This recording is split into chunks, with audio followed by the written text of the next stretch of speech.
अस्सलामुअलैकुम नाजरीन, आप देख रहे हैं JN न्यूज़ और मैं हूं आपकी होस्ट रुबीना चौधरी। सबसे पहले नजर डालते हैं आज की अहम खबरों पर। शामिल करते हैं शेखुपुरा से ब्यूरो चीफ हनीफ तबस्सुम की रिपोर्ट के मुताबिक मिर्जा मोहम्मद इकबाल शाकिर के पोते SSP director national cyber crime Punjab Hasam bin Iqbal Shakir के साहिबजादे मारूफ कानूनदान कासिम शाकिर एडवोकेट के भतीजे की रस्म कुलखानी उनकी रिहाइशगाह शहराज गार्डन में अदा की गई। रस्म कुल में साबिक inspector general Pakistan railway Rai Mohammad Tahir, साबिक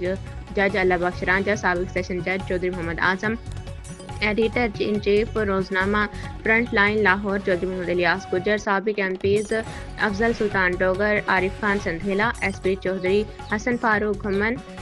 DSP राना मोहम्मद इकबाल, DSP चौधरी मोहम्मद आजम बसरा, साबिक सदर press club Mubashir Hassan Bhatt, Imtiaz Sheikh, Rana Aftab Iqbal advocate, Chaudhry Junaid Gujjar advocate, Chaudhry Shabbir Hussain Qadi advocate, Chaudhry Waqar Hameed Gujjar advocate, Danish Mirza advocate, DSP Malik Tahir Siddique, Seth Ali Ahmad, Sheikh Kashif Arif, सदर एपका मियां मोहम्मद मुजाहिद, मुकला साफियों ताजरों मुअज़्ज़िज़ीन शहरियों की बड़ी तादाद ने शिरकत की।